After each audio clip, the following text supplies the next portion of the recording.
Une question et deux réponses. Comment construit-on une pyramide? Si vous savez comment, vous savez qui. Quand on cherche la vérité, parfois on fait un grand détour et au final, on s'aperçoit qu'on était juste à côté. Un seul mur fin nous en séparait. Au lieu de regarder les cieux, de scruter les étoiles et de fantasmer sur des extraterrestres, il fallait tout simplement regarder en bas, juste sous nos pieds, au sol. C'est ce qu'a fait Joseph Davidovits, un minéralogiste et égyptologue laissé dans l'ombre. En fait, c'est une question de chimie et de minerais. Voici un coffrage simple en bois. On mélange du calcaire friable avec de l'argile blanche appelée kaolin. On dissout de la soude caustique dans l'eau. On mélange le tout ensemble avec un peu d'eau. Ça donne une sorte de pâte. On la verse dans le coffrage. Quelques heures plus tard, la pâte commence à durcir. Les minerais se lient entre eux grâce à la réaction chimique, ce qui, au bout de 30 jours, donne une vraie pierre blanche, dure comme le parement de la pyramide.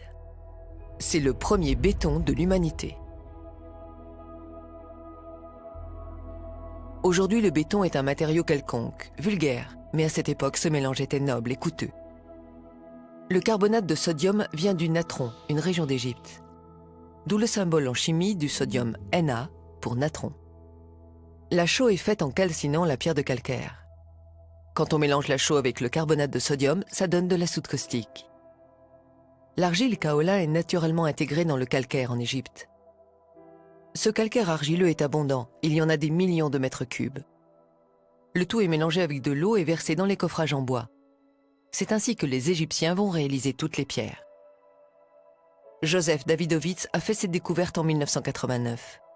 À l'époque, il suppose que les pierres sont moulées et coulées sur place et non taillées. Il appellera ce procédé géopolymère. Le principe est le même que celui du béton d'aujourd'hui. Le ciment moderne est fait d'argile calcinée à 1450 degrés. Mélangé à de l'eau et à des gravats, cela donne du béton. Les anciens utiliseront le natron et la chaux à la place du ciment moderne.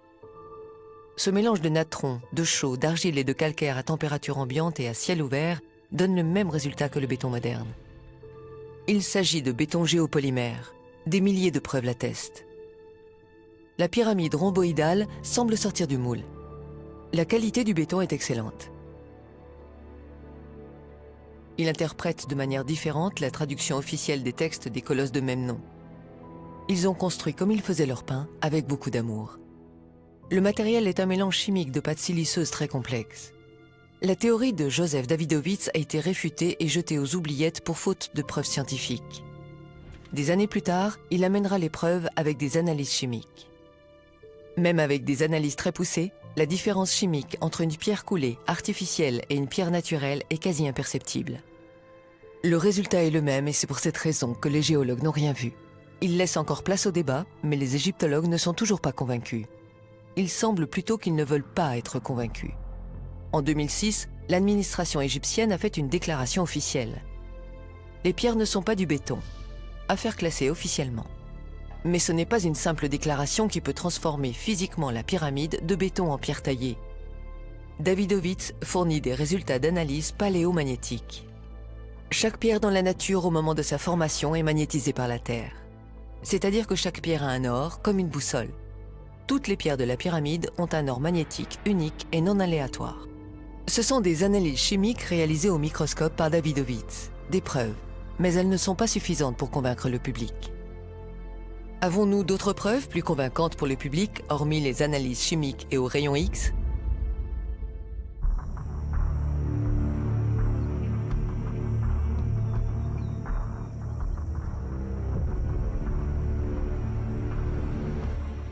Donc voici une pierre naturelle qu'on trouve un petit peu partout dans la nature et voici notre morceau de bois. Dans la nature, on trouve toujours le bois qui pousse à côté de la pierre. Et voici la preuve.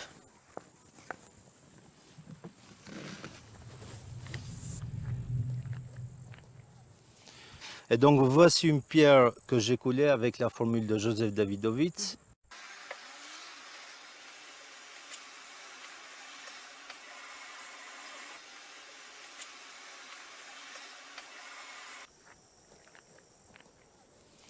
Et avant que la pierre sèche, j'ai mis un morceau de bois. Et ce morceau de bois, elle restera ici coincé définitivement. Dans la pyramide de Médum, à 70 km plus bas du plateau de Gizeh et de la Grande Pyramide, au cœur de la pyramide, on trouve une pierre de 2 tonnes environ. Et à l'intérieur de cette pierre, il y a un morceau de bois qui est incrusté là pour l'éternité. Ce morceau de bois, il est là depuis 4500 ans. Mais peut-être que les Égyptiens ont tout simplement creusé un trou, puis incrusté le tronc. Non, ce n'est pas possible parce que la pierre épouse parfaitement la poutre. Entre la pierre et le bois, il n'y a pas de mortier. Entre la pierre et le morceau de bois, il n'y a pas d'espace même pour incruster une épingle. Bien sûr, il ne faut pas se fier uniquement à une photo. Nous nous sommes rendus à la pyramide de Médoum. L'histoire de l'Égypte est suspendue à cette poutre.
Tout le monde peut se rendre sur place, la voir et la toucher.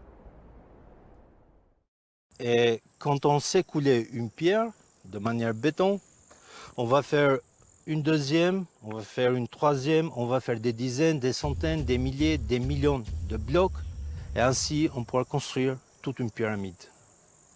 Les énormes pierres de la pyramide de Képhren sont faites sur place avec du béton de calcaire coulé dans de longs coffrages.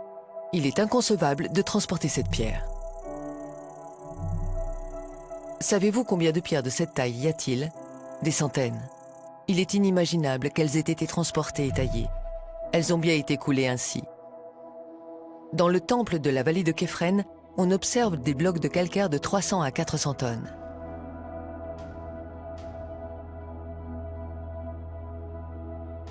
La chambre de la pyramide de Mykérinos est faite d'un seul bloc, environ 600 tonnes. On voit très bien l'emplacement des poutres de construction laissées quand le béton était encore frais. D'ailleurs, que fait ce morceau de bois dans la pierre? Et le plus prodigieux de tout, c'est le mur d'enceinte de la pyramide de Képhren. Ce mur d'enceinte est un carré parfait à 90 degrés, fait de blocs d'un seul morceau de 500 à 1000 tonnes, voire plus. Il est haut de 8 mètres, large de 6 mètres et long de 60 mètres. Deux solutions. Soit les Égyptiens ont taillé la colline. Mais là, que l'on me démontre qu'il est possible de découper une colline sur une hauteur de 8 mètres. Ou alors, le mur est tout simplement coulé en béton. Ceci nous renvoie à Médoum. Si les Égyptiens ont été capables de construire une pyramide avec du béton, il est alors logique qu'ils aient pu couler un grand mur, comme tous les autres édifices en Égypte.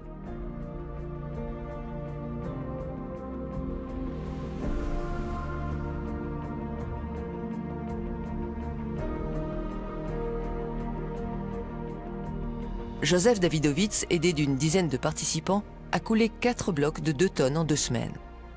Quand vous disposez d'une matière malléable qui durcit rapidement, vous pouvez en faire ce que vous voulez.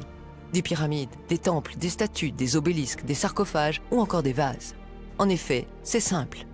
Il faut comprendre que pour construire une pyramide d'une hauteur de 140 mètres, nous avons besoin d'une pierre au sol d'une résistance de 15 mégapascales minimum. c'est le b.a.-ba des ingénieurs et des architectes. Ce bloc a une résistance de 25 à 40 mégapascales. Ainsi, scientifiquement, cette pierre peut emporter 500 identiques sans s'effondrer. La pyramide serait haute de 140 mètres. Il y avait encore de la marge. Après de nombreux essais et expériences, les Égyptiens avaient acquis la technique qu'ils ont utilisée pour la première pyramide de Djoser 180 ans plus tôt. La construction de la pyramide a démarré il y a 4 ans.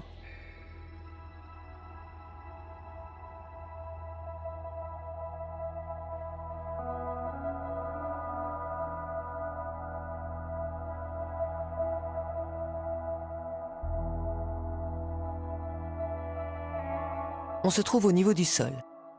Le coffrage pour les premières pierres cardinales est en place. Disposés en file indienne, je veux dire en file africaine, les ouvriers se passent les paniers les uns après les autres, depuis le bassin de mélange jusqu'au coffrage. Ils versent le béton blanc et environ 30 minutes plus tard, le coffrage est rempli.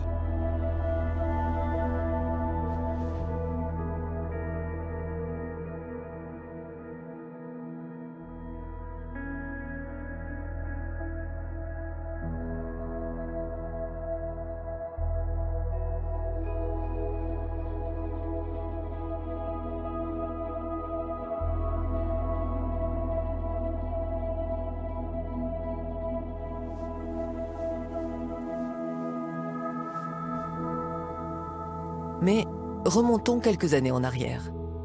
Encore un peu plus loin, quand les Égyptiens s'installèrent sur les bords du Nil. Bien avant, ils découvrent la numérotation.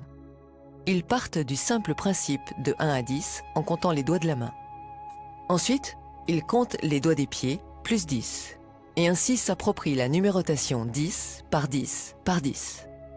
C'est le même système que l'on utilise de nos jours. Après le langage, la numérotation est la deuxième chose que l'humanité a apprise, bien avant l'écriture. La numérotation par 10 est pour les humains la première porte d'entrée de la compréhension scientifique de l'environnement. C'est une sorte de pont entre le primitif et l'intelligence. Les Égyptiens observent que l'année est faite de 365 jours plus 1.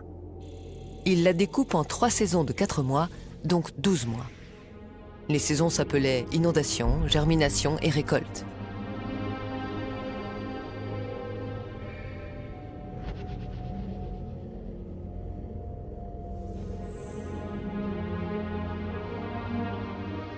Au fil des années, ils observaient un phénomène étrange.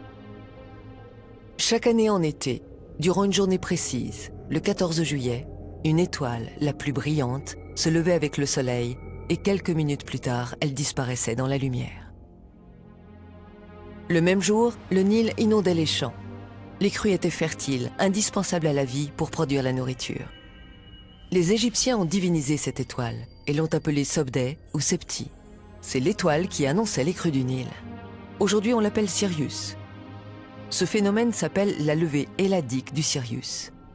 C'est le premier jour de l'année égyptienne. S'en suivaient 5 jours de fête. Le Nil apportait le limon indispensable aux cultures. C'est pour cette raison que cette étoile était sacrée pour eux. Les terres étaient inondées pendant 3 à 4 mois consécutifs. Le travail dans les champs s'arrêtait, alors les Égyptiens remontaient dans les collines pour avoir les pieds au sec. Voilà, c'était parti pour 3 mois de vacances. Et ce fut ainsi pendant des milliers d'années, année après année. Cet épisode est occulté et n'est pas expliqué par les égyptologues. Ils ne parlent pas du tout des crues du Nil. Un esprit naïf se demande tout de suite, mais que faisaient-ils pendant 3 à 4 mois s'ils ne pouvaient pas cultiver les champs? Les Égyptiens vont faire 3 choses durant ces 3 à 4 mois de vacances. Observer, mesurer et tout noter. Dès le retour du Nil dans son lit, un gros problème avait surgi. Les limitations des champs avaient disparu. Il fallait alors retracer les limites des champs de chaque paysan et commencer à semer au plus vite. Et il fallait les retracer correctement pour éviter les disputes. Ainsi, les Égyptiens commencèrent à tracer des lignes droites, des rectangles, des carrés, des diagonales, des cercles et des triangles avec des fils et des bâtons. Tout était noté sur des papyrus.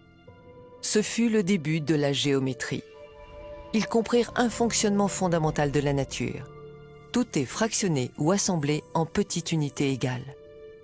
Cette constatation va leur servir tout au long de leur découverte.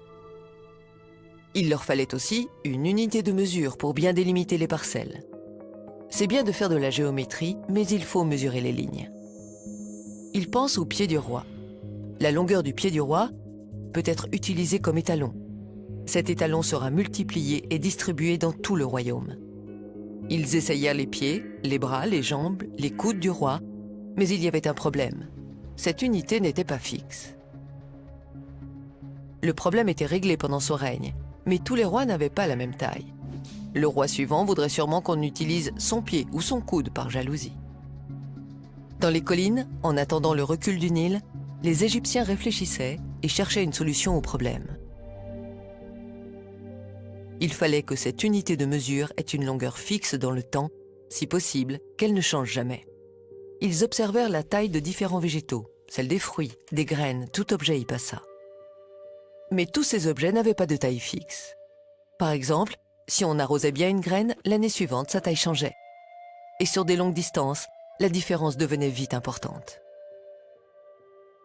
Tout d'un coup, ils ont eu l'idée de mesurer l'eau. Oui, l'eau douce du Nil. Ils mesurèrent une goutte et ensuite une autre.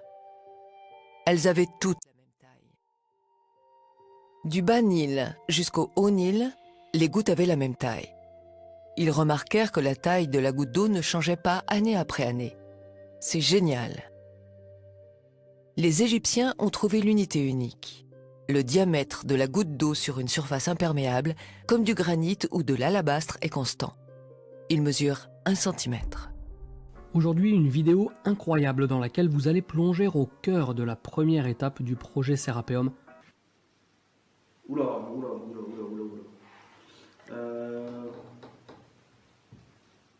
Donc ça c'est l'arête N sur le schéma. Est-ce que les Égyptiens connaissaient le mètre ou pas? J'en sais rien. En plus t'as vérifié la mesure, hein, tu l'as mesuré 2 fois. Je double toutes les mesures à chaque fois. Ok. Donc là, on est 1 sur mètre. 1,000 mètre. 1 mètre pile mesuré au laser 2 fois de suite. Ils vont nommer cette petite unité doigt royal. 10 gouttes d'eau, soit 10 doigts royaux, égale une main royale. 100 gouttes d'eau, donc 100 doigts royaux, ou 10 mains royales, égale une jambe royale. Des siècles plus tard, on sortira ces découvertes des coffres secrets et on les renommera différemment. Le doigt royal sera appelé le centimètre, la main royale le décimètre et la jambe royale le mètre. On les présentera comme des découvertes récentes et on se les appropriera made in France. Le diamètre de la goutte d'eau douce mesure ce qu'on appelle aujourd'hui 1 centimètre. L'eau est une constante universelle. La taille de la goutte d'eau douce ne changera jamais pendant des milliers et des millions d'années.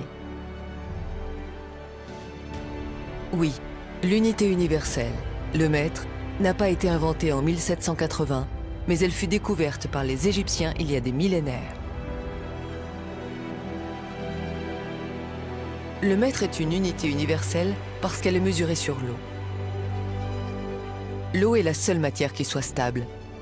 Tous les autres matériaux ou objets sont difficiles à mesurer ou alors ils varient dans le temps. L'architecture de l'univers entier est construite sur cette unité. Sur le mètre, cette unité immuable, ont été définies les 6 unités fondamentales de la physique et de la chimie d'aujourd'hui.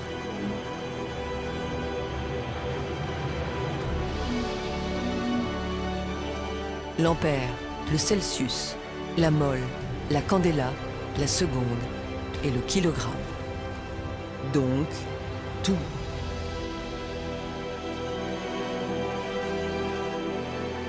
Maintenant que les Égyptiens ont découvert le mètre, ils peuvent tracer les parcelles sans problème. Avec le mètre, ils vont tout mesurer et tout noter.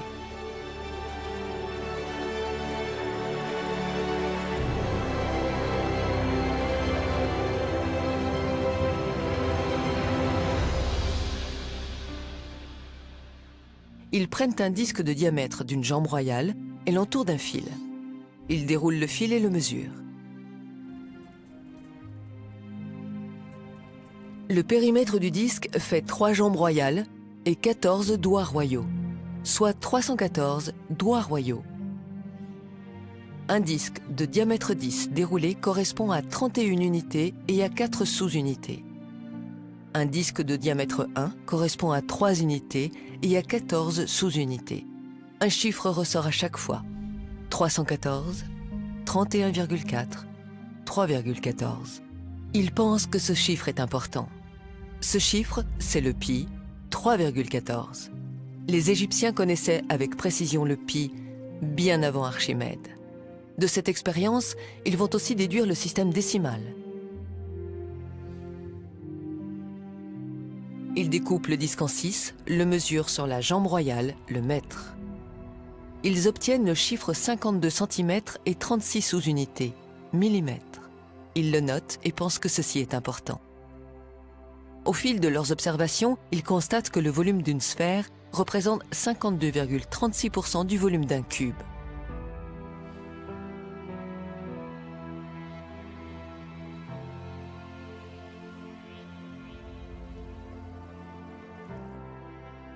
À chaque fois que le volume du cube et de la sphère augmente proportionnellement, ce chiffre ne varie pas. Ils viennent de découvrir l'une des constantes universelles les plus importantes gardées secrètes, le 52,36. Par 2 fois, dans les volumes et dans les formes, ce chiffre est partout. Ils ont conclu que ce chiffre est sacré. Les Égyptiens avaient découvert le chiffre 52,36, qui est une constante universelle comme le pi et le phi. Le 52,36 est une constante universelle importante, plus que le pi et le nombre d'or, puisqu'elle relie l'espace en 2D avec celui de la 3D. Maintenant, comment utiliser ce chiffre unique? Ils posèrent un bâton sur la jambe royale, le mètre, qui est divisé en 100 unités. Ils coupèrent le bâton pour qu'il fasse 52 doigts royaux et 36 sous-unités. La coudée royale était née. La coudée royale vaut 52,36 gouttes d'eau, c'est-à-dire 52,36 cm. À partir de ce moment-là, toute l'Égypte aura pour étalon une constante universelle, la constante royale. La coudée royale égyptienne, telle qu'elle est présentée dans les musées, 28 doigts ou 7 paumes, est incompréhensible. Elle est déguisée de façon à ce que le peuple ne comprenne pas l'origine de cette coudée. Peu importe qui a déguisé la coudée, mais quand on la pose sur un mètre, elle affiche 52 cm et 36 mm. Elle devient une constante universelle. Elle prend tout son sens. Ils inventent une autre mesure, la moitié du mètre moins 5 mm, appelée la coudée royale babylonienne. Ils utiliseront ces 2 étalons, et le mètre restera caché. C'est pour cette raison que l'on retrouve partout le mètre dans la Grande Pyramide, puisque la coudée royale est graduée sur le mètre. Toute autre unité, le yard, le pouce, le mille marin, le pica, le pied, sont tous étalonnés arbitrairement ou gradués sur le mètre. Il n'y a rien d'universel ou d'invariable dans la nature qui mesure 1 pouce, 1 yard ou 1 mille.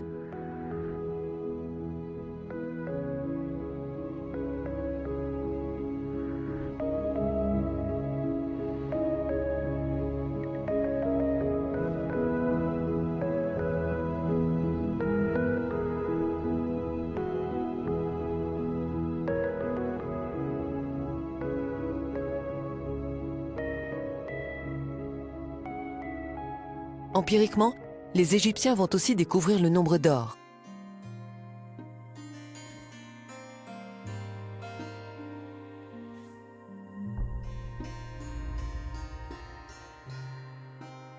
Ils raisonnent ainsi. Puisque les dieux ont utilisé ces chiffres sacrés partout dans la nature, pour que nous restions nous-mêmes reliés à la nature, nous devons les intégrer dans nos constructions et faire comme les dieux. Un raisonnement simple, mais de génie. Des principes sacrés. Les Égyptiens intégreront partout les constantes universelles. Pi, le nombre d'or, la constante royale, toute la panoplie de la géométrie sacrée avec le mètre. Les Égyptiens connaissaient la suite de Fibonacci en nombre d'or des milliers d'années avant lui et l'ont appelée la suite d'addition. Le temple de Képhren, le temple d'Edfou, le palace d'Akhénaton sont construits avec le rectangle d'or. Voici la parade de la suite de Fibonacci il y a 3700 ans.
Voici la vérité, bien loin de l'image des Égyptiens primitifs qui tapaient des cailloux l'un contre l'autre et qui tiraient des pierres tout au long de la journée. Parvenus à ce stade, les Égyptiens pensèrent qu'ils pouvaient aussi utiliser l'eau comme étalon de poids.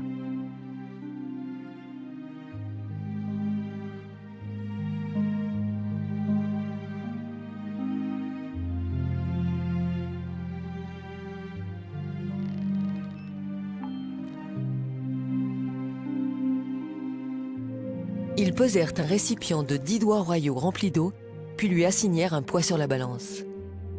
Vous savez combien ça fait? On l'appelle aujourd'hui 1 kilogramme. Ils pouvaient maintenant peser et mesurer sans problème. Une goutte d'eau mesure 1 centimètre et un cube de 10 centimètres pèse 1 kilo. Ces mesures-là ne bougeront pas pendant des millions d'années. Et oui, l'étalon du poids vient aussi des Égyptiens. Les unités impériales et américaines de poids, comme la livre, l'once et la tonne longue, les unités de volume comme le gallon ou la pinte sont arbitraires. La seule mesure universelle et immuable est le kilogramme, qui découle lui-même du mètre. Le centimètre indexé au diamètre de la goutte d'eau est une mesure universelle et invariable pour des millions d'années. Les Égyptiens utiliseront tout au long de leur histoire les deux unités à la fois, la coudée et le mètre. Peu importe qui a caché ces étalons au fil des siècles, les Égyptiens, les Grecs, les Romains ou les Français. Une chose est sûre, depuis qu'ils ont été découverts par les Égyptiens, ils ont été transmis discrètement et ils ont été bien préservés. Oui, vous avez bien entendu. Coulé. Du granit coulé. La théorie officielle dit que l'obélisque a été taillé dans le massif avec des boules de dolérite, mais que, suite à un défaut dans la roche, il a été abandonné. J'aurais bien voulu garder secret le mystère du granit, mais ce serait un clou pour les ufologues et atlantologues sur lequel accrocher leur veste. Pour comprendre le granit, il faut le toucher. Il faut essayer de l'attaquer pour sentir immédiatement sa puissance. On ressent les profondeurs ardentes de la Terre, le magma. Le natron mélangé avec de la chaux donne de la soude caustique. La soude caustique mélangée avec de l'eau et du sable blanc chauffé à 1000 degrés produit du silicate de sodium, dit liquide de verre. Il le mélange avec du silicate de potassium obtenu par le même procédé. Il verse le liquide dans un moule en forme de lentille. 2-3 jours plus tard, il démoule la lentille transparente. Une lentille qui concentre la lumière en un point. Plus la lentille est grande, plus la température est élevée. Chacun peut fabriquer sa propre lentille solaire avec la recette. Amusez-vous. Avec une lentille de 5 mètres de diamètre, la température atteint 1800-2000 degrés. Les Égyptiens viennent de découvrir l'énergie solaire. Tout est fondu, rien ne résiste. Le granit fond littéralement comme de la lave immédiatement. Les Égyptiens vont couler cette lave dans des moules en argile, et voici la fameuse statue de la 3e dynastie Ouni, le grand-père de Khéops en granit d'Assouan.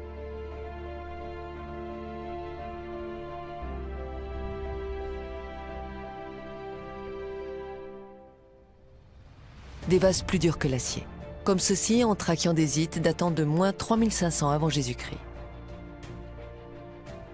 Voici comment était extrait le granit et ce qui s'est passé avec l'obélisque inachevé d'Assouan.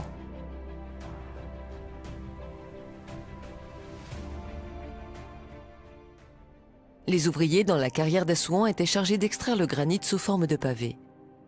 Ce sont des petits morceaux de 30 à 40 cm qui ont été extraits du granit fondu avec des pelles en pierre.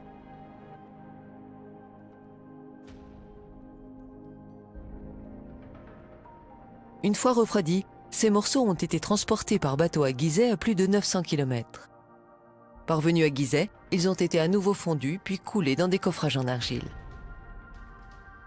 Pour estimer le volume de granit à emporter, les ouvriers découpent cette partie de la carrière en forme d'obélisque qui sera totalement fondue une semaine plus tard et transportée en pavé. D'ailleurs, une boule de dolérite est tombée dans le granit en lave et elle est restée coincée là pour des millénaires. La nature ne fait pas ça. La fonte du granit se faisait de mai à août.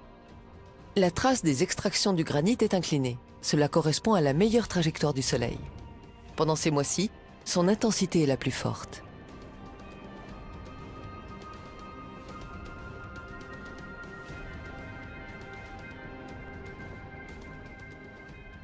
La géologue d'un groupe de touristes fut surprise par l'absence de diaclase, fracture naturelle du granit.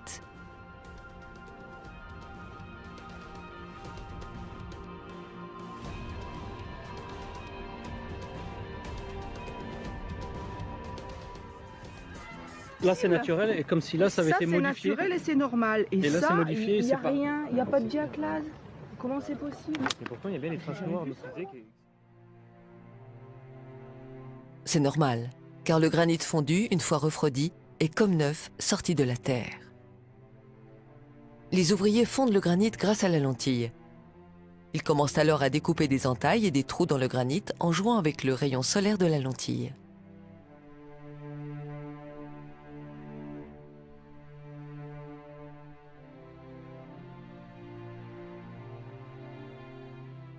Subitement, le chantier est abandonné.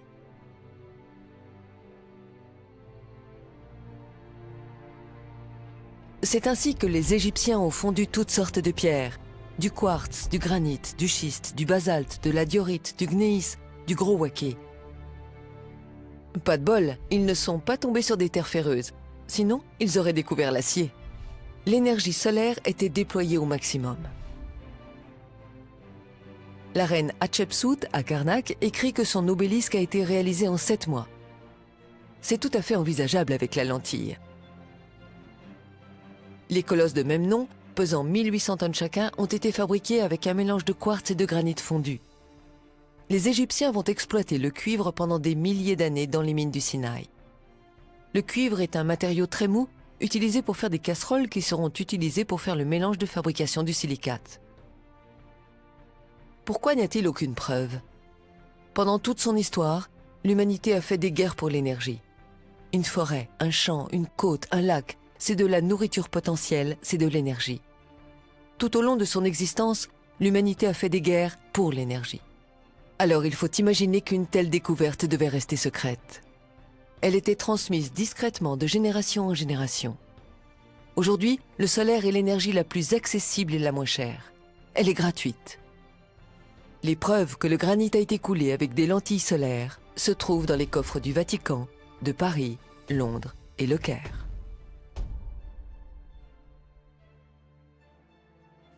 Je pose une théorie différente de celle de Joseph Davidovits. Le béton égyptien était fait d'une autre manière, plus simple. Le calcaire argileux était calciné avec les lentilles solaires en silicate de potassium et sodium à 1300-1500 degrés. Après refroidissement, il devient du ciment comme le ciment moderne de Portland.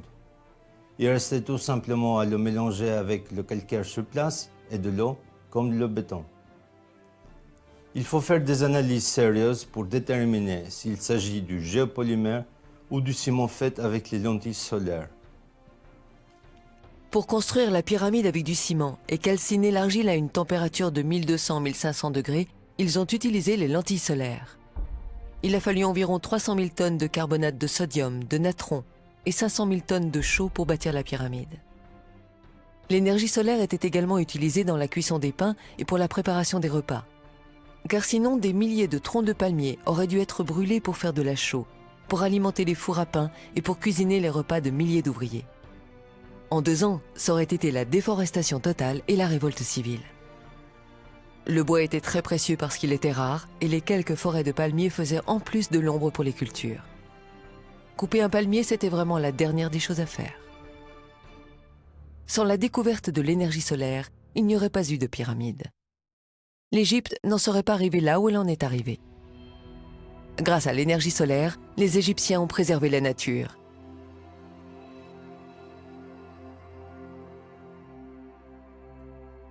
La nuit, le spectacle était extraordinaire.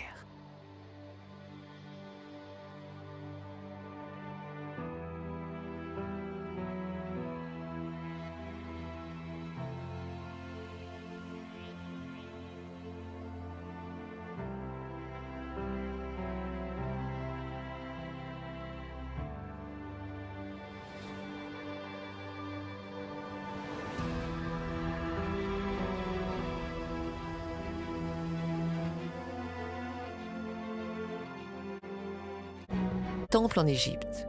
Aucun n'a été taillé. Ils ont tous été coulés de cette manière, avec du béton de calcaire. Lorsque le béton était encore frais, ils pouvaient graver les scènes. Pour les obélisques en granit, un coffrage en argile était préparé à l'avance avec les hiéroglyphes imprimés en négatif. La lave de granit était coulée et après le refroidissement, les ouvriers redressaient l'obélisque. Il n'y a aucune trace de burin ou de choc sur les obélisques permettant d'affirmer qu'ils ont été taillés. Une trace de burin serait encore visible, même 5000 ans plus tard. Or, les obélisques sont parfaitement lisses. C'est un signe que le granit a été coulé en lave. Tout le sphinx a été réalisé en béton géopolymère.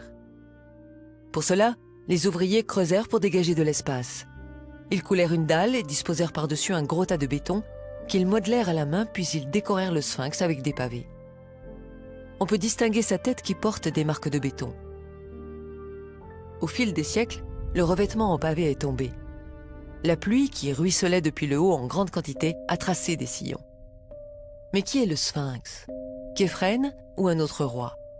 Une tête de lion qui aurait été retravaillée pour être transformée en tête de pharaon? Peu importe. La question est, à quoi ressemble la tête du sphinx? Avec un logiciel de reconstitution de visage 3D, voici le visage du sphinx reconstitué correctement pour la première fois.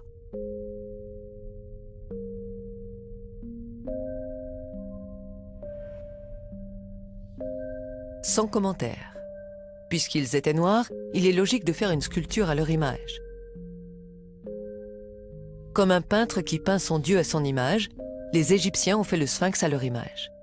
On imagine mal des Égyptiens blancs réaliser une sculpture de leur dieu ou de leur roi avec un profil nègre.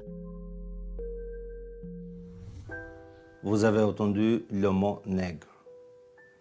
Il est injuste de vous montrer une recette sans vous présenter les véritables cuisiniers de ces monuments. Regardez toutes ces sculptures. Vous remarquerez une chose, elles ont toutes les nez cassés.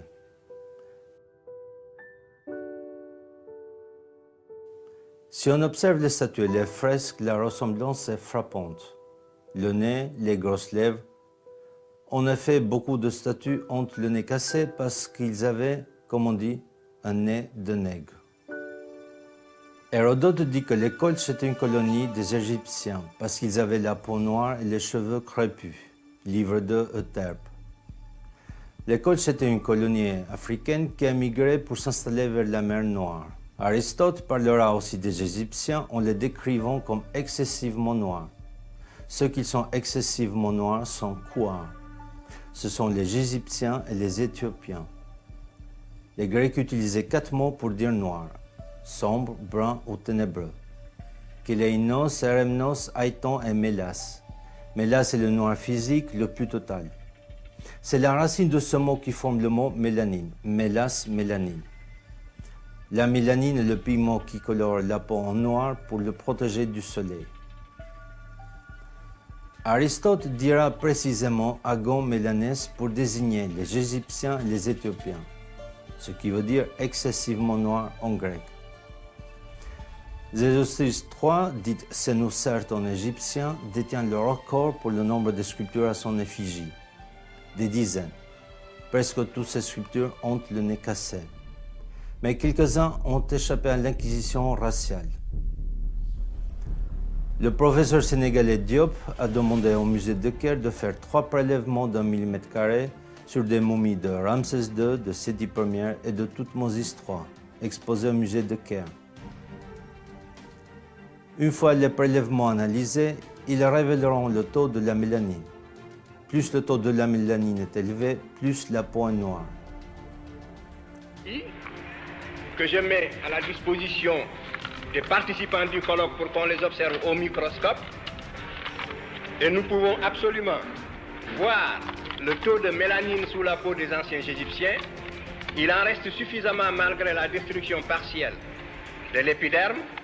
Dans la région qui sépare le derme et l'épiderme, il y a des inclusions des bases des cellules des mélanocytes en quantité suffisante pour révéler un taux de mélanine absolument absent chez les races leucodermes. Et j'ai voulu dès l'an dernier appliquer cette étude aux momies royales de Ramsès II de Séti Ier et de Toutmoses III. Depuis un an, j'écris au conservateur du musée du Caire, car il ne me faut pas plus d'1 millimètre carré. 1 millimètre carré de peau, mais prise toujours dans la même région, et je n'ai pas eu ces échantillons, je le regrette. Par conséquent, c'est une étude très facile, accessible, qu'on peut faire. Voici les lames, ce sont des préparations, il suffit de les mettre sous l'objectif d'un microscope pour voir le taux de mélanine. Alors, sur la base donc de mes propres investigations, que sont celles-ci, et jusqu'à ce que d'autres investigations... Le musée n'a toujours pas répondu depuis 35 ans. Les Égyptiens s'appelaient les Kémites et l'Égypte s'appelait Kemet, le pays du noir. Non, ce n'est pas la couleur noire du limon, du Nil qui est évoquée, comme certains archéologues le prétendent, mais bien la couleur de la peau de la population qui vivait là. Quand on parle du pays des Blancs, on ne fait pas allusion à la couleur de la neige des Alpes. Finissons avec les rumeurs, si Howard Carter a falsifié le masque d'or de Toutankhamon et reproduit des faux reliques. Observez le masque de Toutankhamon et le visage de cette Africaine. Je vois mal Carter, l'Européen, réaliser ce masque typé africain.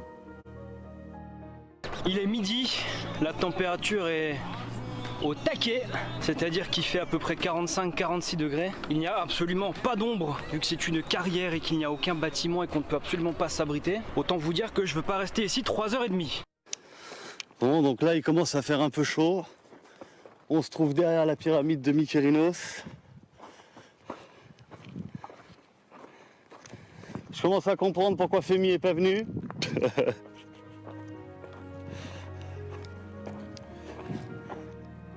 En Égypte, pendant les mois d'été, période pendant laquelle les pyramides étaient construites, les températures atteignaient 45 degrés et plus. Sous ce soleil écrasant, aucune autre race humaine ne pouvait survivre torse nu plus de 4 jours sans subir des brûlures graves de la peau. La seule race capable de résister pendant des jours et des mois, sans problème et sans crème solaire, c'est la race nègre à la peau noire. Je fais de la peinture artistique et je n'ai jamais eu de préférence pour telle ou telle couleur. Un peintre aime toutes ces couleurs. Mais on dit qu'il faut rendre à César ce qui appartient à César. Eh bien, rendons aux Égyptiens ce qui appartient aux Égyptiens. Les Égyptiens des pyramides, pendant des millénaires, étaient des nègres, ni mat, ni métis, mais noirs de charbon.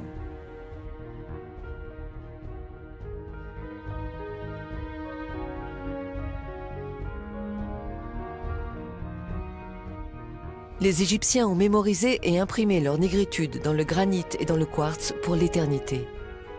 Que doit-on faire? Les détruire pour effacer cette époque de l'humanité? Les cacher? Parler? Ne pas parler? Posez-vous ces questions. Pour le meilleur ou pour le pire, cette histoire ne s'arrête pas là. Il peut venir à l'esprit de quiconque de dessiner cette forme. Rien d'exceptionnel. Sur la planète, le hasard qu'il y ait deux civilisations qui savent faire du béton dans sa complexité chimique, fondre le cuivre pour les attacher symboliquement avec la même forme, est inimaginable. Pourtant, des milliers de kilomètres les séparent, ainsi que des océans. Un policier d'investigation vous dira « c'est la même personne, la même main qui les a faites ». Le mystère est résolu, jusqu'à preuve du contraire. Techniquement, ces agrafes ne relient rien et ne renforcent pas du tout les pierres. Les Égyptiens le savaient. Il s'agit d'un élément religieux. Les Égyptiens l'ont répandu partout sur Terre. En moins 2590 avant Jésus-Christ, Eda, un scientifique de la cour, en saluant ses compagnons qui partaient en direction du Liban pour chercher du bois de chêne, remarque que les bateaux disparaissent après quelques minutes en plongeant. Pourtant, la distance n'est pas grande. L'œil humain regarde beaucoup plus loin. Il réalise l'extraordinaire. La Terre est ronde. Des expéditions vont se préparer. Les Égyptiens partiront alors explorer la Terre. Ils savent qu'ils ne peuvent pas se perdre. Étant donné que la Terre est ronde, ils pourront toujours revenir au point de départ. Les Égyptiens connaissaient les systèmes de navigation et maîtrisaient l'orientation de façon infaillible. Ils avaient des outils de mesure universelle des distances et du temps, le chronomètre. Les bateaux étaient rapides et performants. Ils étaient équipés pour partir à la découverte du monde. À l'époque d'Hérodote, le tour de l'Afrique en bateau était devenu une promenade touristique. Lorsqu'il eut fait cesser de creuser le canal qui devait conduire les eaux du Nil au golfe arabique, Nikos fit partir des Phéniciens sur des vaisseaux avec ordre d'entrer à leur retour par les colonnes d'Hercule dans la mer septentrionale et de revenir de cette manière en Égypte.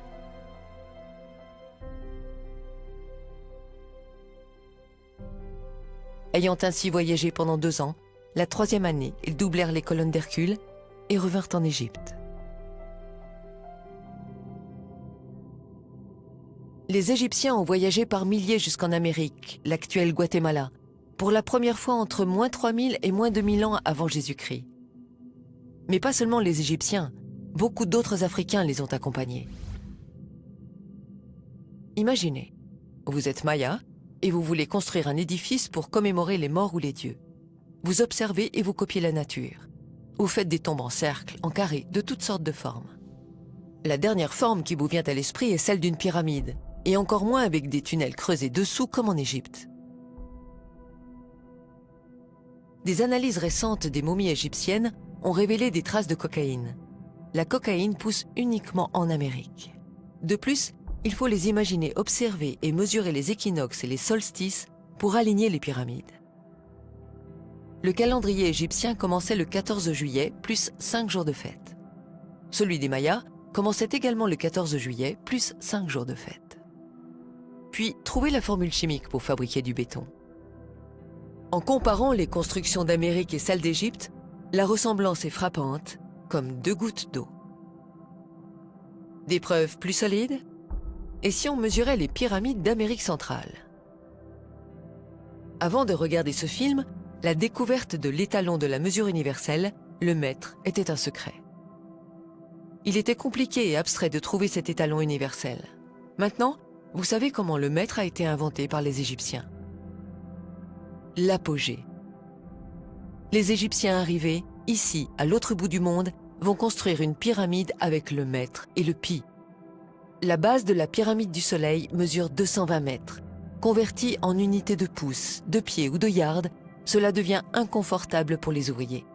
En mètres, les chiffres sont entiers. La diagonale de la pyramide est pi, en mètres. La base de la pyramide, 220 mètres, divisé par la hauteur, soit 70 mètres. Le résultat est pi, 3,1428. Comparé avec le pi de Khéops, 3,1429, l'erreur est de 0,0001%. La disposition des autres pyramides est aussi un nombre entier en mètres. La géométrie de la pyramide de Tikal est exactement celle de Khéops. En 1983, l'archéologue Gart Norman découvre que la coudée royale égyptienne est utilisée par les bâtisseurs dans les constructions de l'Amérique centrale.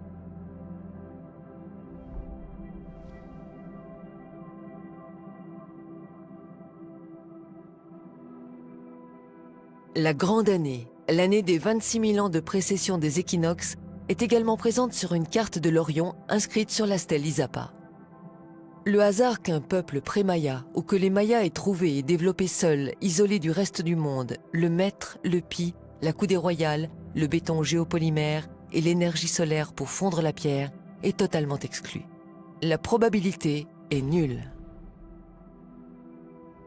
En revanche, on voit ici indiscutablement la même patte, la même civilisation, l'Égypte. 12 000 km séparent l'Égypte du Mexique. Comment ont-ils fait pour traverser 7 800 km d'océan? Entre moins 3000 et moins 2000 ans avant Jésus-Christ, les Égyptiens vont traverser la Méditerranée, passer par Malte, se ravitailler en Espagne et traverser l'océan Atlantique en ligne droite pour arriver au Yucatan. Ils débarqueront par milliers. Et les visages négroïdes ne manquent pas. Dans les années 1946, des têtes géantes appelées Olmecs sont découvertes. On voit clairement des têtes nègres africaines. Les Olmecs africaines sont découvertes en Amérique centrale, à l'endroit même où se trouvent les pyramides. C'est le lieu de débarquement des Égyptiens. Il se peut que les Égyptiens aient traversé l'océan via un pont, une terre, un continent au milieu de l'Atlantique. Quand Platon désigne l'Atlantide, après les colonnes d'Hercule, c'est-à-dire le détroit de Gibraltar, il est fort probable qu'il ait raison. Cette grande étendue qui affleure serait la dorsale de l'Atlantique. L'Atlantide serait les Açores. Suite à un tremblement de terre sans précédent, cette partie de la dorsale se serait affaissée. C'est ce cataclysme que Platon appelle écroulement de l'Atlantide qui a coupé les Égypto-Africains en deux. Au vu des allers-retours qu'ils ont faits, ils ont peut-être construit des édifices ici avant le bouleversement. Des recherches de ce pont devraient être faites à cet endroit de la dorsale. Cette théorie peut sembler tirée par les cheveux, mais la chimie, le pi, le mètre, le nombre d'or, la coudée royale, ainsi que les lentilles solaires n'ont pas traversé l'océan tout seuls. Il se peut qu'ils aient traversé l'Atlantique avec des bateaux directement. Christophe Colomb a fait le deuxième voyage des îles Canaries en Guadeloupe en 21 jours. Des documents en parlent. En moins de 20 jours, on vit la terre. C'était une île dépourvue de rades et de ports. Ne pouvant y aborder, Colomb vint débarquer à une île voisine qu'il appela la Dominique. Ils vont suivre les alizés. Ce sont des vents réguliers et très puissants qui traversent l'océan d'est en ouest. D'ailleurs, les marins s'inquiètent de ne pas pouvoir les remonter au retour. Eux aussi avaient des bateaux en bois et des voiliers comme ceux de Colomb. Ce qui est sûr, c'est qu'il n'y a pas de hasard. Les Égyptiens ont traversé l'Atlantique avec leur savoir dans leurs bagages. Ce peuple mystérieux qu'on appelle Olmèques sont des Afro-Égyptiens. Les têtes d'Olmèques sont également faites en béton. Ce qui m'a le plus étonné, c'est le type éthiopien qu'elles représentent. J'ai pensé qu'il y avait eu sans doute des Noirs dans ce pays, et cela aux premiers âges du monde. Une fois installés, ils vont développer une écriture semblable en fond et en forme aux hiéroglyphes égyptiens. Loin de l'Afrique, les Égyptiens vont inventer une nouvelle écriture, mais dans le même esprit que les hiéroglyphes. Ils continueront à développer leurs croyances et leur savoir grâce aux souvenirs de leurs lointains ancêtres. Sur la stèle 5 d'Izapa, l'arbre de la vie, on voit les 3 pyramides de Gizeh avec les temples devant, les vagues symbolisant le voyage jusqu'en Amérique et les racines de l'arbre, leur descendance. Et enfin, la grande vague apocalyptique. Voici des détails des stèles E et D de Quirigua. Les 2 figures ont la même posture, tenant le sceptre, et tous les 3 portent le même type de barbe que celle de Toutankhamon. Les Amérindiens n'avaient pas de barbe, sans parler des nez cassés.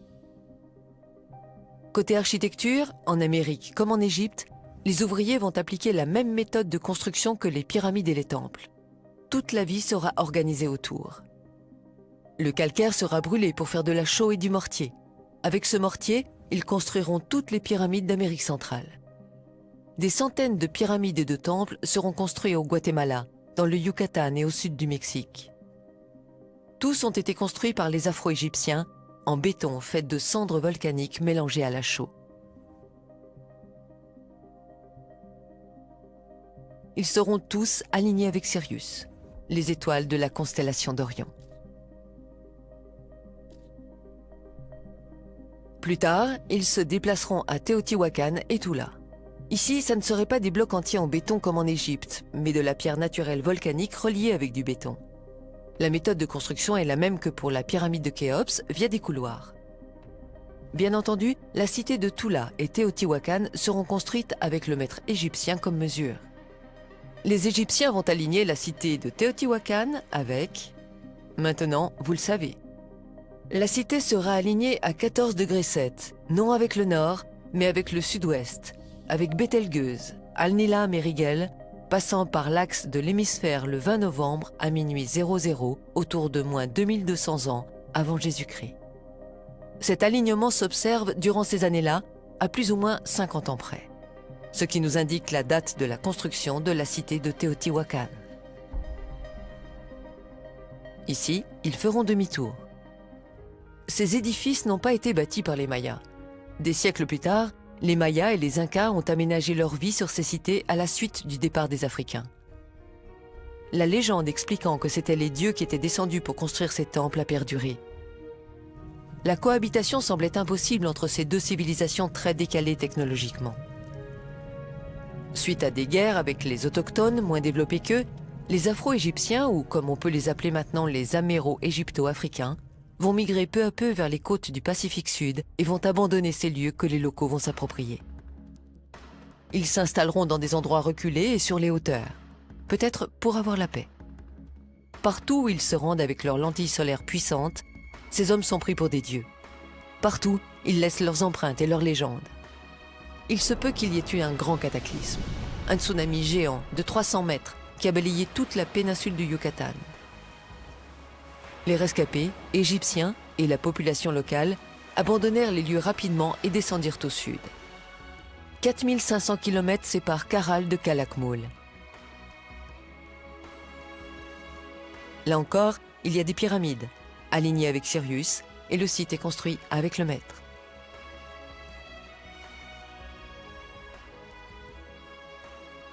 Le voyage se poursuit vers Machu Picchu. Les constructions de Machu Picchu fascinent tout le monde. Tout le site a été édifié en andésite et en granit coulé, fondu en lave grâce aux lentilles solaires. Il faudrait mesurer si on trouvait la coudée royale égyptienne. Aucune pierre des magnifiques murs des sites d'Ollantaytambo, Pisac, Cusco ou de Sacsayhuaman n'ont été taillées.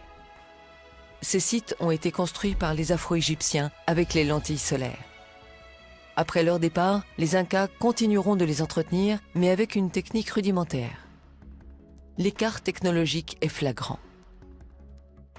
Le temple du soleil, Coricancha, un chef-d'œuvre, est également réalisé en pierre volcanique andésite fondue. Là aussi, une surprise vous attend. Au Pérou, donc dans la ville de Cusco, il y a un temple qui s'appelle le Coricancha. Et ce temple, c'est un temple majeur. Et j'ai mesuré les dimensions de ce temple. La largeur du temple, c'est 10 mètres. Et l'épaisseur des murs, c'est 1 mètre pour chacun des murs. Ce qui fait qu'à l'intérieur, on a une enceinte dont la largeur intérieure est de 8 mètres. Donc on a l'unité métrique également sur ce temple au Pérou, de l'autre côté de l'océan Atlantique. Voici comment raisonnent les Égyptiens. Pi sera divisé par les 10 premiers nombres entiers. Ils vont utiliser le nombre entier 7. Pi divisé par 7 égale 44,8 pour faire ces niches. Ceci sera la base de la niche. Sur cette base, ils établissent le rectangle d'or. La base sera divisée par 7. On enlève ce résultat de la mesure du haut de la niche.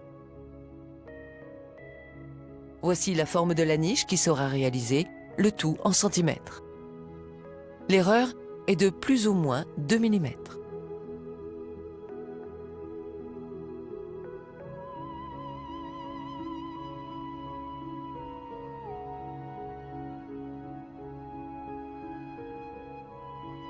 Franchement, au vu de cette géométrie appliquée, pensez-vous toujours que ces bâtisseurs sont les Incas ?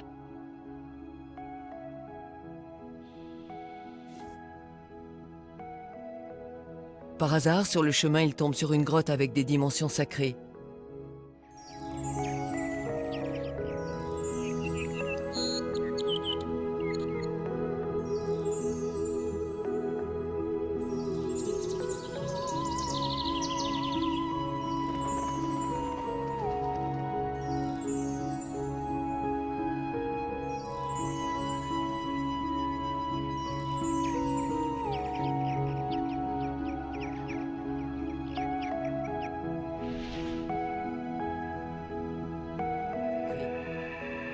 Ils construiront une seule porte, le passé.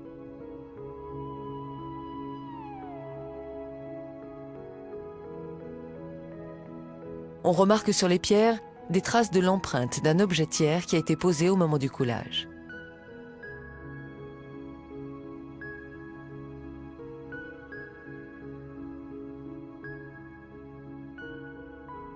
Le rayon concentré brûle parfois les pierres suite à une erreur de manipulation de la lentille.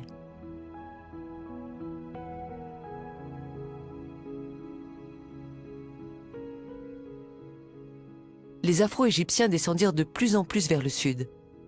Leur migration se poursuit vers la région de Titicaca.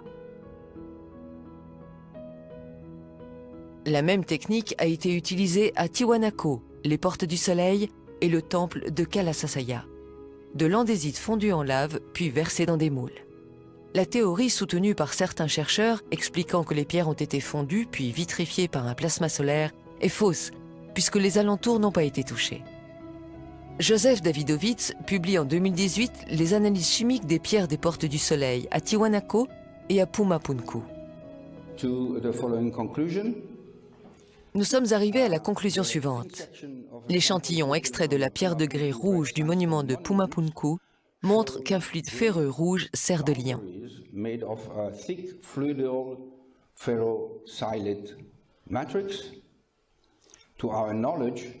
À notre connaissance, cet élément chimique est inhabituel dans les grès formés géologiquement.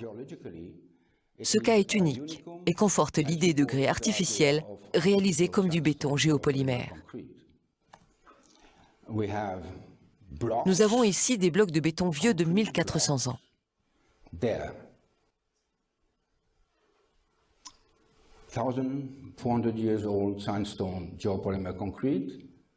De plus, il y a des éléments plus petits qui se trouvent là et qui forment une structure comme un puzzle.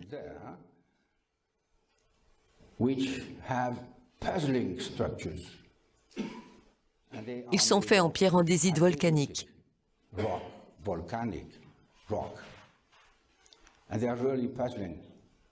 D'une dureté Mohs entre 6 et 7, aussi dure que du quartz. Ils n'avaient pas d'outils et cela a généré des légendes folles.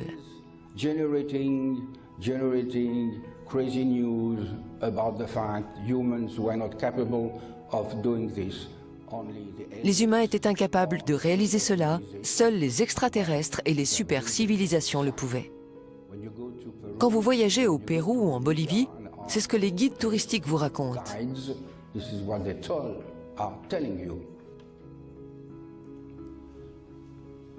Comment a-t-on obtenu sans outils des coupures aussi parfaites sur un matériau aussi dur?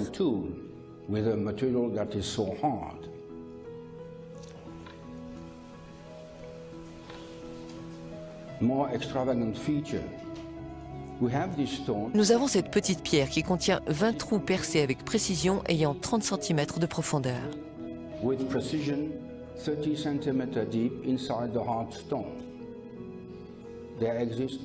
Il n'existe aucun instrument capable de faire cela. Notre investigation scientifique est réalisée sur un échantillon fin, scanné avec un microscope électron.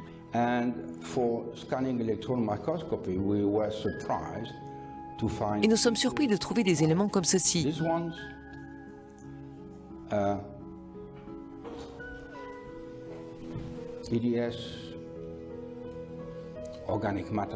C'est de la matière organique. De la matière organique dans de la pierre volcanique? Impossible. Les composants sont reliés entre eux par des molécules ferreuses. Cela signifie que les pierres contiennent du fer fondu à haute température, 1500 degrés. Les Égyptiens ont fondu la pierre volcanique d'andésite avec des lentilles solaires, puis l'ont coulée dans des moules. Ces pierres-là ont été coulées dans un seul et unique coffrage. Tout autour, il n'y a que des volcans. Les pierres des volcans ont servi de matière première. Il y a des traces de pierres fondues partout. Les étranges pierres en forme de hache, parfaitement identiques, qui fascinent les touristes, ont été mesurées. Elles sont également faites d'andésite fondue grâce aux lentilles solaires.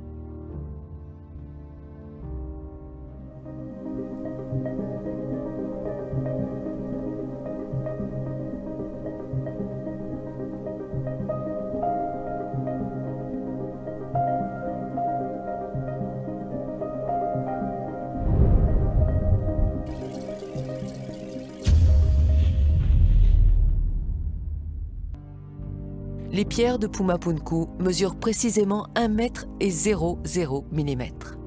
C'est la preuve indéniable que les Égyptiens sont venus ici. Aucun astronaute ni extraterrestre n'est venu ici, mais bien les Égyptiens avec le mètre et leurs lentilles solaires.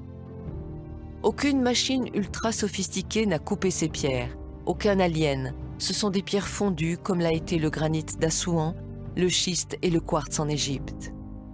Après le démoulage, les bulles d'air éclatent et donnent l'impression pour les non-connaisseurs que c'est de la pierre coupée au laser. Les autochtones ont transmis la légende selon laquelle c'étaient des dieux qui avaient construit les temples. Pourtant, viscéralement, le symbole des lentilles solaires est présent partout. On distingue nettement la restauration assez rudimentaire, faite tardivement par les Incas avec des pierres brutes posées en vrac. Les Afro-Égyptiens sont partis et leur technologie s'est perdue. Et les locaux retournent à l'âge de pierre. Il y a un site, ou plutôt un chantier extraordinaire, nommé Fort de Samaipata en Bolivie. Ici, ils ont fondu la roche de grès rouge pour réaliser une grande diversité de formes, d'animaux, de niches et de canaux. Ils remontent vers Nazca. Tu arriveras sur une plaine où tu verras des animaux gigantesques dessinés au sol. Les plus grands dessins sur terre. C'est à cet endroit que se trouvera le chemin pour traverser la grande étendue d'eau. Là-bas, tu suis les 2 lignes parallèles. À l'époque, le niveau des océans était environ 100 à 150 mètres plus bas qu'aujourd'hui. Des centaines d'îles surgissent au passage. Voici le paysage tel qu'il était il y a quelques milliers d'années. Les Afro-Égyptiens ne devaient être guère plus qu'1 ou 2 milliers. Ils vont prendre la décision de quitter la Terre pour aller vers ces îles. Depuis la côte de Nazca, ils ont traversé 80 à 100 km et atteint la première île. Ensuite, ils ont voyagé d'île en île pour arriver à l'île de Pâques.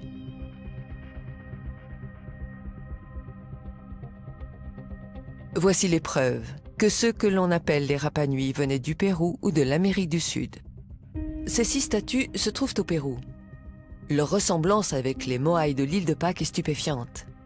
Ces statues sont identiques par leur conception, pourtant des milliers de kilomètres les séparent.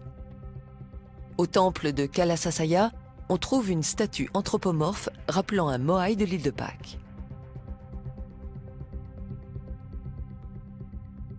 L'Australien Alan Carroll, en se basant sur une bonne connaissance des langues incas, a décrypté les tablettes Rongo-Rongo. En 1892, il publiera au journal Polynesian Society la traduction d'une tablette en expliquant la méthode. Il arrivera à la conclusion que les scribes qui ont écrit ces tablettes venaient d'Amérique du Sud.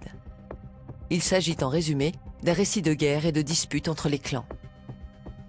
Catherine Routledge organisera une expédition à l'île de Pâques et déterrera 2 statues Moai.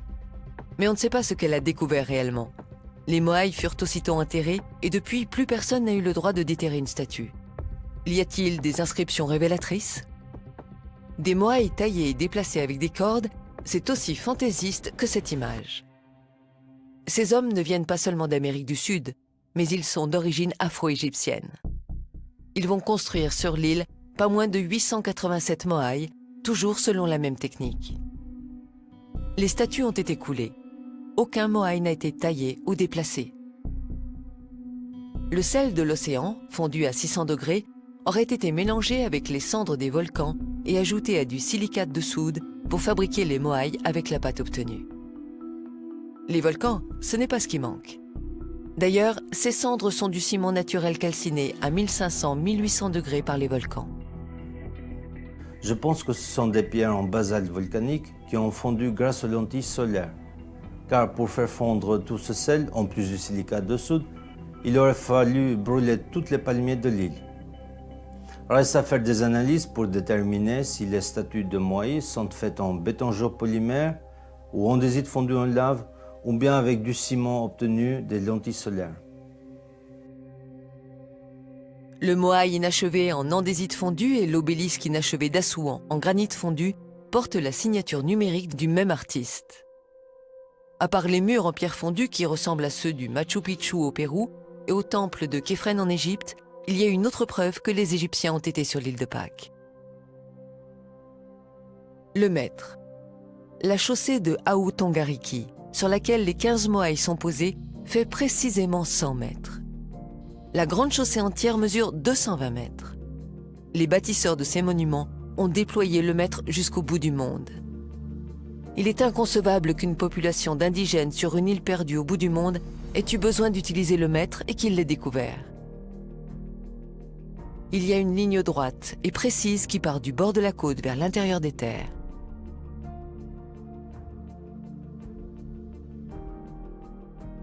Cette ligne fait pi, 3,14 km. Gert Norman trouve la coudée babylonienne sur une sculpture moaï. Peut-être trouvera-t-on aussi la coudée royale en prenant d'autres mesures.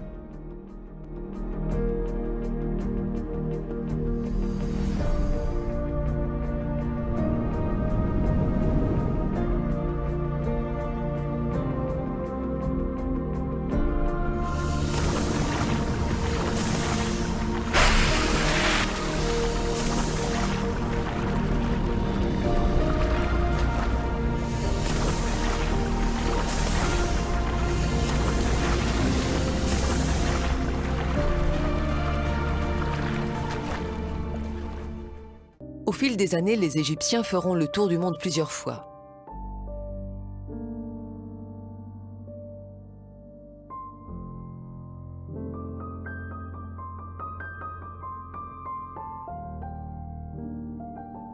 Parfois, des accidents surviennent. Non, vous ne rêvez pas. Leurs bateaux se sont échoués en Australie, à Gosford. Les 500 hiéroglyphes qui s'y trouvent sont référencés. Il n'y a aucune erreur, la grammaire est parfaite. Les hiéroglyphes de Gosford, analysés et expliqués par l'égyptologue Mohamed Ibrahim et le guide Youssef Ayane, sont de l'Égypte antique. Certains hiéroglyphes étaient inconnus et non documentés jusqu'en 2012. So now, I think an important question would be, do you think that the Gosford glyphs represent Egyptian hieroglyphs? Yes, definitely. From the first sight, from the first look, I feel it. And you must know that when we made our researches, me and Youssef, we made it separately in the beginning. He did it by himself, and then me too. And then when we met, we found that both of us reached the same result without contacting each other for more than 2 weeks. So yes, definitely, it is ancient Egyptian writings. No doubt about it. These are ancient Egyptian writings. Le nom de Khéops, celui de Snéfrou, son père, et de Djedefré, son fils, apparaissent dans ces hiéroglyphes.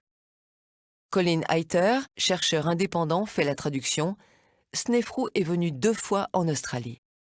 Been protected, the ruler of Egypt, still alive, still dead but still is, Khufu, her father Sneferu, child of Ra. So he too was a child of God, child of Ra, ruler of Egypt. Importantly here we've got round that Sneferu, a child of Ra, came around to this place 2 times, as in the West Car Papyrus, of course, telling the same thing. Sneferu came to Australia 2 times. Over here, now continuing the royal lineage on, this is Ratosis, or the Hellenic name for Djedefre. He was the next ruler, so this is showing the royal line. Ce cartouche de Djedefré, écrit précisément de cette manière, on ne le voit nulle part dans le monde, seulement à 2 endroits. Ici à Gosford et à Gizeh, dans le fossé du bateau de Khéops. Il est découvert pour la première fois en 1956. Cet autre hiéroglyphe existe également à 2 endroits sur Terre, Gosford et Assouan. Hayter fait également le lien avec le fameux papyrus de Westcar, les magiciens à la cour du roi Khéops. G'day Australia, hello world, I'm Cole. Welcome to this magnificent backdrop you see behind me, the Gosford glyphs. The names in the Westcar Papyrus, Djedefre, Sneferu, Didi, Rastosis or Djedefre, Khufu and Sneferu, all these names written in the Westcar Papyrus. All these names here on the Gosford glyphs. And when we put them both together, you'll find we have a perfect match. The 1, 2, 3, 4, 5, 6 names and an address in the Westcar Papyrus. Here they are at the Gosford glyphs. C'est le récit du marin Nej Sobed qui a survécu à un accident où 2 bateaux se sont retournés. Beaucoup de marins de l'équipage y ont perdu la vie. Mais quel est le communiqué officiel des égyptologues? Ces hiéroglyphes datent-ils de l'époque de l'Égypte ancienne ou du XXe siècle. Un excellent connaisseur des hiéroglyphes égyptiens s'est-il amusé en Australie à inventer une histoire? Sont-elles authentiques ou sont-elles fausses? Aucun communiqué officiel n'est fait sur ce sujet, ni pour l'approuver, ni pour le rejeter.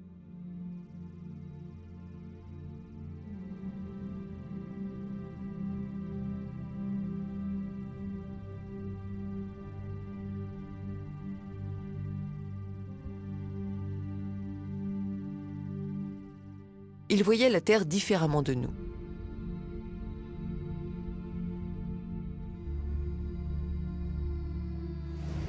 Dans ce dessin de la première dynastie Nagada, une carte de la Terre est représentée. Son exploration était bien avancée.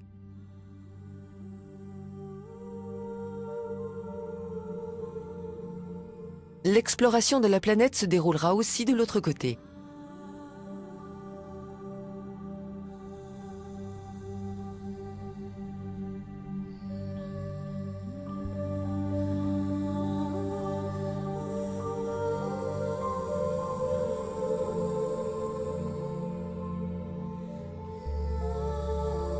Pour le temple de Kaila Sanata et les caves d'Ellora, les roches ont été découpées avec des lentilles solaires. Le temple est réalisé en moule d'argile et rempli avec le même basalte en lave. Le reste du basalte est passé dans la cave suivante.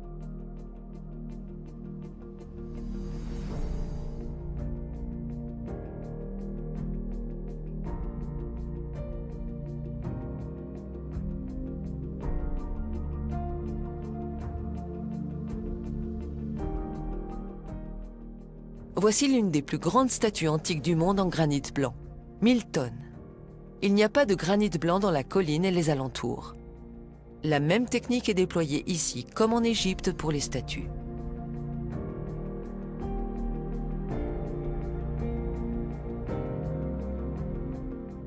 L'extraordinaire Sigiriya.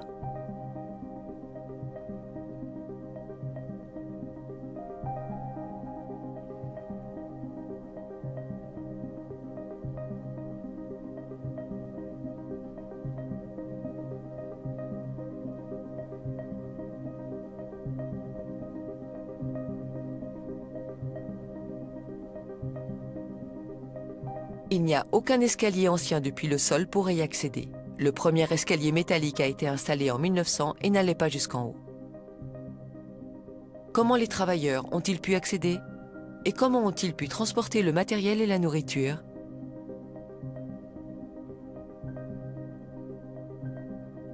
Comment ont été faites ces entailles sur la paroi de la falaise en granit?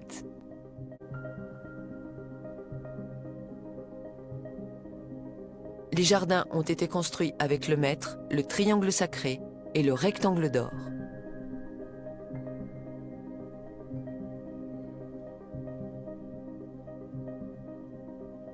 Le site entier est orienté de la même manière qu'à Tikal.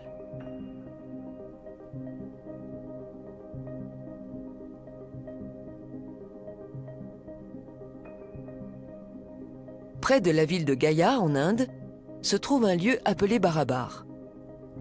Les Égyptiens vont construire ici les incroyables grottes de granit. Voici comment les fameuses grottes de Barabar ont été réalisées.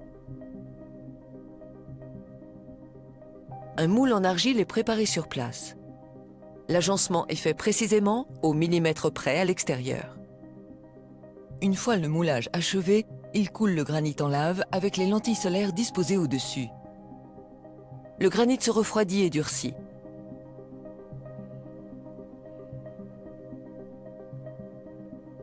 L'argile est enlevée et le résultat est stupéfiant. Des coins parfaits et des surfaces hyper polies. Les Égyptiens laisseront ici leur empreinte unique dans le monde, le mètre. L'hémisphère de la grotte de Vanya mesure 3 mètres et 0,6 mm.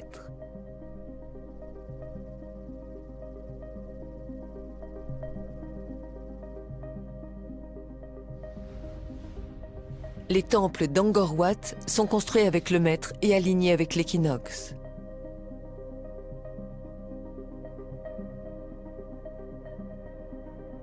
En Amérique, ils ont construit des temples au-dessus des pyramides, ce sera l'inverse en Inde.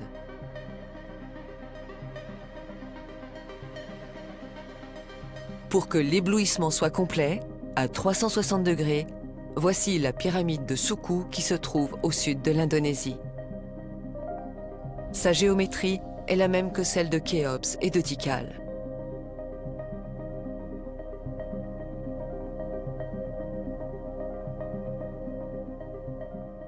Snefru, a child of Ra, came around to this place 2 times.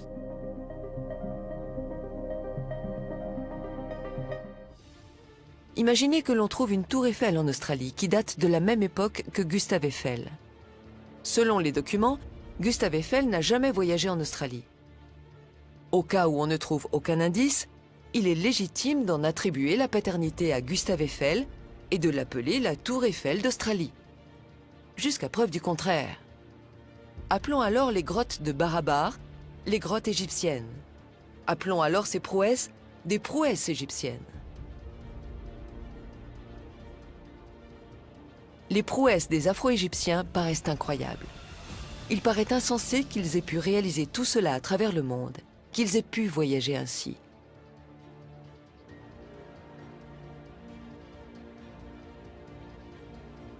On reconnaît sans hésitation leur paternité indiscutable, leur signature nette, certaine, dans toutes leurs réalisations, le maître. Le maître, mais aussi les techniques sophistiquées pour fondre le granit, fabriquer le béton, utiliser la géométrie sacrée et les constantes pi, phi et la coudée royale. Les Égyptiens n'ont pas disparu.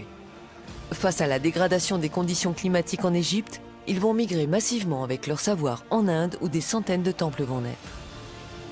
Il semblerait que les travaux aient été réalisés en collaboration avec la population locale, vu l'ampleur des constructions en Asie. En tout cas, la supervision et la conception architecturale est égyptienne. Les Égyptiens ont tout fait pour garder secret leur savoir. La population locale ne devait pas être au courant. Notre histoire est écrite à partir du récit de quelqu'un qui l'a copié sur le récit de quelqu'un d'autre, et ainsi de suite. Ce qui laisse beaucoup à désirer sur la vérité des choses. Or, les Égyptiens n'ont pas laissé des écrits, mais ont signé numériquement partout dans le monde leur construction avec le maître. C'était leur code ADN.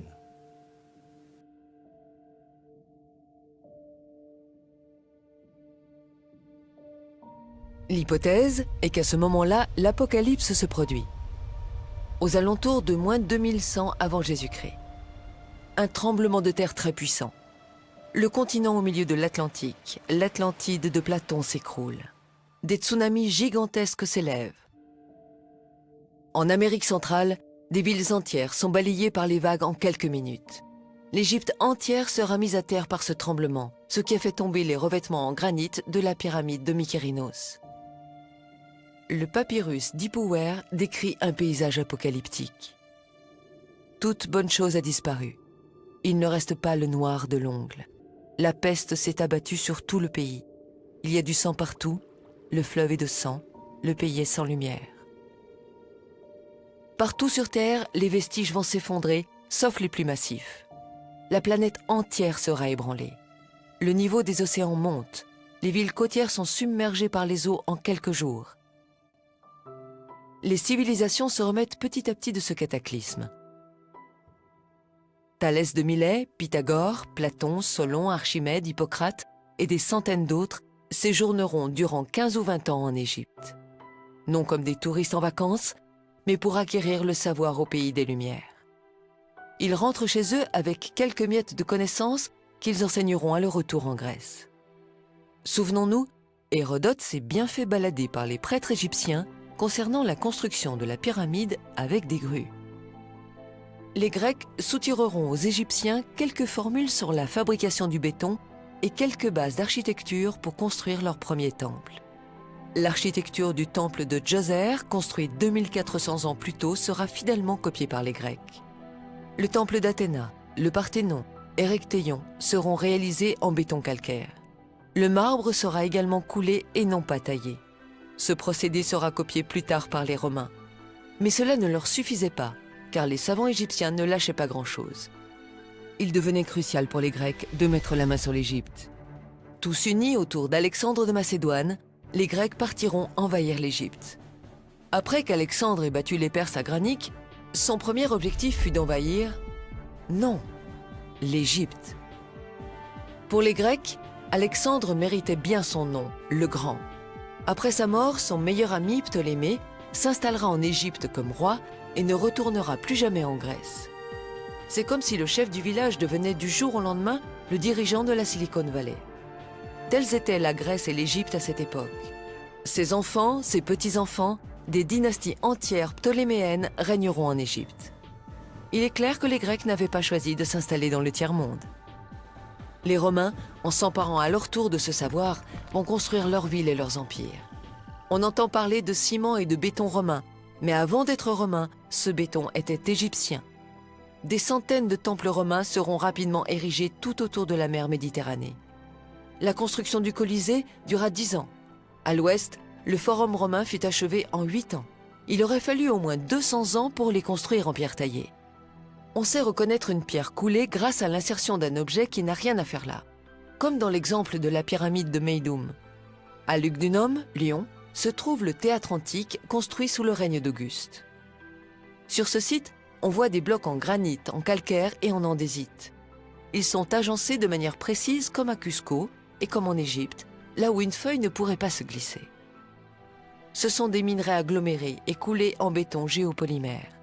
Tout au fond, nous trouvons des pierres de l'édifice contenant des morceaux de fer. Ils ont été incorporés tandis que le béton était encore frais. Les Grecs utilisaient une technique semblable. Ils intégraient une armature en fer pour renforcer le béton. Voici Baalbek, dont les immenses pierres font couler tant d'encre. Ces fameuses pierres n'appartiennent pas à des civilisations antérieures lointaines. Les pierres de Baalbek font partie du temple. Elles ont été coulées sur place par les Romains, comme le reste du temple. Elles n'ont pas été taillées, ni déplacées. 600 mètres plus bas se trouve la pierre de la femme enceinte. En dessous et à côté, il y a 2 autres pierres de la même taille en béton de calcaire. Il s'agit des fondations d'un nouveau temple dans la continuité du Baalbek, mais ce projet fut abandonné.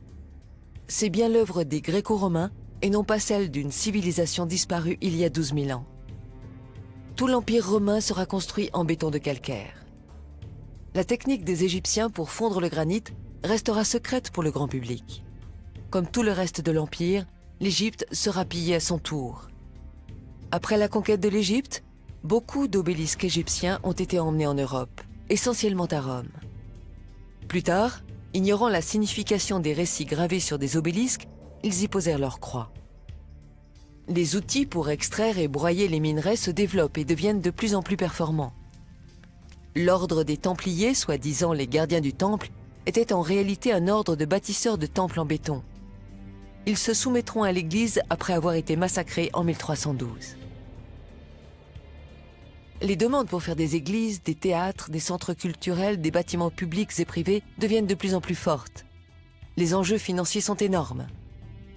De nombreuses sociétés de construction en béton voient le jour partout en Europe. Elles s'appellent les Freemasons en Angleterre, les francs-maçons, les compagnons du devoir et d'autres, les maîtres Comancini. Au fil des siècles, ils se réunissent pour former un seul corps international, les francs-maçons. Ils édictent une règle sacrée. Les plans, les informations, les archives de chaque édifice seront gardées secrètes, cachées au grand public. Ils vont inventer la légende de la pierre taillée pour le commun des mortels. Les minerais pour faire du béton sont extraits plus facilement. La composition des mélanges s'améliore et le processus d'extraction du calcaire, le broyage, la fabrication de la chaux s'industrialise petit à petit. L'Église, donc le Vatican, passera des commandes pour faire des basiliques et des cathédrales et les francs-maçons les construiront en béton. Tout le monde est gagnant. L'Église va propager la légende de la pierre taillée, faite de la souffrance et de la sueur des fidèles. Des milliers de fidèles portés par leur foi immense qui ont taillé des pierres pour la gloire de la Sainte Église. Quand nous visitons ces monuments, nous sommes à la fois émerveillés, mais aussi dubitatifs, avec un sentiment que quelque chose ne tourne pas rond. En fait, les bâtisseurs n'ont pas autant souffert en taillant des pierres que ce qu'on peut imaginer. Ce ne sont pas des fidèles de l'Église qui les ont construites, mais bel et bien des équipes spécialisées et organisées connaissant l'architecture et le béton. Les francs-maçons coulèrent non seulement du béton pour l'Église, mais aussi pour des rois, des ducs, des comtes, pour différents royaumes, petits ou grands, et toutes sortes d'édifices. Le commanditaire le plus important de l'époque était le Vatican. Une autre manière de distinguer une pierre taillée d'une pierre coulée, c'est l'empreinte du tissu. Les maçons utilisaient des tissus en lin pour que le béton puisse se détacher facilement du coffrage. On trouve ces empreintes dans tous les édifices. Ces marques sont visibles sur les premières assises, c'est-à-dire les premières pierres posées au début de la construction. Parfois, ils faisaient des mélanges avec des coquillages, à la manière des anciens Égyptiens. Le béton coulait à flot partout en Europe et dans le monde. Il suffit d'observer les premières assises des édifices pour comprendre qu'il n'y a jamais eu de pierre taillée. Le béton égyptien n'était pas uniquement utilisé pour les églises, mais pour toutes les infrastructures. De 1700 à 1900 seront réalisées des centaines de cathédrales, des milliers de ponts, d'immeubles publics et privés dans toutes les villes d'Europe. La basilique de Fourvière à Lyon est un exemple de différents mélanges. Nous trouvons ici toutes sortes de béton, même le granit est coulé. Ne cherchez pas, il n'y a aucun document sur sa réalisation. Le livre touristique dit explicitement que la basilique est réalisée en pierre de taille. Pierre de taille ou pierre taillée, cette subtile différence laisse place à une confusion de langage. Il n'y a aucune photo montrant le transport des pierres ou leur élévation. Nous sommes dans l'ère de l'immobilier et du béton. Parallèlement, il est important de maintenir le mythe de la pierre taillée. Les francs-maçons vont garder ce secret pendant des centaines d'années. Une dernière visite. J'avais entendu dire que la cathédrale de Clermont-Ferrand était construite avec des pierres noires volcaniques taillées, issues des alentours. Je me suis rendu sur place. Après un examen rapide, j'ai constaté que ces pierres avaient également été coulées. J'ai observé les premières assises, les empreintes de tissu. Tout a été coulé. J'ai décidé d'arrêter de chercher des pierres taillées. Il n'y en a pas. Certes, la cathédrale est indiscutablement construite en pierre, mais ce sont des pierres artificielles et non pas des pierres taillées. Ceci est la véritable histoire de la pierre philosophale dont on entend si souvent parler. L'être humain se substitue à la nature en créant sans effort des pierres qui expriment la complexité de la chimie et révèlent les dimensions universelles. Un savoir gardé et transmis discrètement. L'emploi de la géométrie sacrée dans la construction issue du savoir égyptien sera préservé et transmis en secret. Seuls quelques architectes initiés auront le privilège d'y accéder.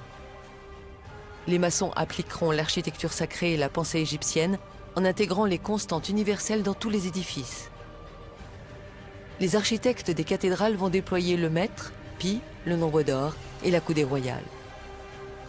Si on fait des mesures dans les églises et les cathédrales, on retrouve partout ces unités. Pour conclure, les francs-maçons n'ont jamais été des tailleurs de pierre, mais bien un corps de constructeurs, architectes, chimistes et mathématiciens qui utilisaient le béton. Aujourd'hui encore, l'Égypte nègre continue d'être discrètement honorée par les francs-maçons en remerciement de l'immense cadeau reçu de leur part. Ce n'est pas un hasard. Il s'agit bien du plan de temple d'Amon-Ré à Luxor, répliqué avec fidélité au Louvre et dans les jardins des Tuileries en plein cœur de Paris. Pourquoi la civilisation égyptienne a-t-elle disparu? Ils n'ont pas disparu, mais une partie migrera en Inde dans un climat plus doux. Ceux qui sont restés sur place ont préservé le secret de leur savoir, mais leur pacifisme leur a été fatal. Ils n'avaient pas développé d'armée puissante. Tous ceux qui visitaient l'Égypte repartaient éblouis par le pays des Lumières. Au fil des siècles, le savoir d'Imhotep et des Égyptiens s'échappera et se propagera à travers le monde entier. Leur savoir ne sera pas perdu. Il sera partagé, parfois pris de force par les Perses, les Grecs, les Philistins, les Romains, le monde entier. Il sera transmis de génération en génération. Pendant presque 3000 ans, Imhotep a été vénéré comme un dieu. Des pèlerins venaient chaque année de tous les coins du monde jusqu'en l'an 350, date à laquelle Constantin décida de convertir tout l'Empire au christianisme. À partir de cette époque, les temples dédiés à Imhotep le prophète seront détruits et les prêtres massacrés. Les croyances païennes et égyptiennes ancestrales seront toutes effacées. Imhotep sera remplacé par Jésus-Christ et il tombera dans l'oubli. le traité d'Imhotep sera remplacé par le serment d'Hippocrate. Les Afro-Égyptiens étaient vus comme des dieux pour les peuples qui les rencontraient.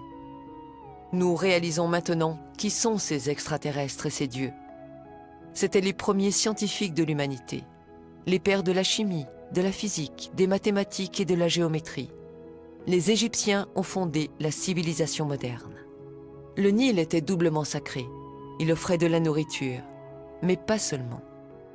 Le Nil leur a donné ce qu'il y a de plus précieux au monde, le temps. Du temps, 4 mois par an pour réfléchir et observer. Du temps pour faire de la science. Qu'est-ce que la science? Quelle est la définition de la science même? La science est expérimentale, vérifiable et visible.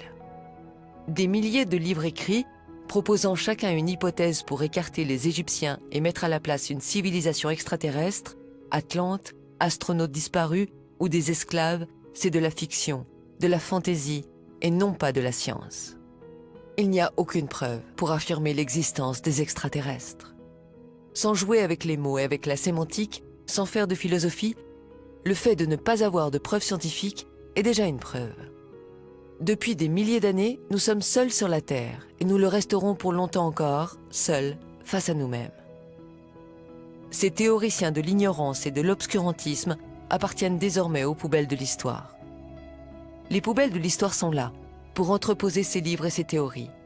Il ne faut surtout pas les faire disparaître afin que l'humanité puisse se faire sa propre opinion. Croire que le développement et l'intelligence humaine soient venus d'ailleurs, c'est beau, c'est romantique. Nous n'avons pas envie d'être seuls dans l'univers, mais ce n'est pas la vérité. Un mythe disparaît, et plus précisément celui d'une civilisation inconnue. La vérité, c'est que cette civilisation, mystérieuse et grandement développée, est l'Égypte. S'il y a une vérité obscurcie, c'est que cette Égypte est nègre. Ils découvriront l'énergie solaire. Sans l'énergie solaire, il n'y aurait pas eu de pyramide. Les Afro-Égyptiens ont découvert que la Terre était ronde. Et ils ont été les premiers à l'avoir parcourue et explorée de long en large. À chaque fois qu'une civilisation a été mise en contact avec l'Égypte, des temples ont surgi et elle a été propulsée en avant. Un mythe est né, celui de la pierre taillée. L'humanité s'est construite avec du béton et non pas avec de la pierre taillée. L'histoire antique de l'Égypte, de l'Afrique, de l'Asie et de l'Amérique est à réécrire entièrement. Avant les sculptures de Michel-Ange, il y avait la perfection égyptienne. Vous avez dit le sourire mystérieux de la Joconde? Regardez plutôt le sourire énigmatique de Ramsès II. Vous cherchez les Atlantes? Les voici. Ils sont en Égypte. Avec les tandems chimie et physique, maths et géométrie, l'Égypte nègre a permis de bâtir des temples, des rues, des maisons, des stades, bref, de quoi construire l'humanité.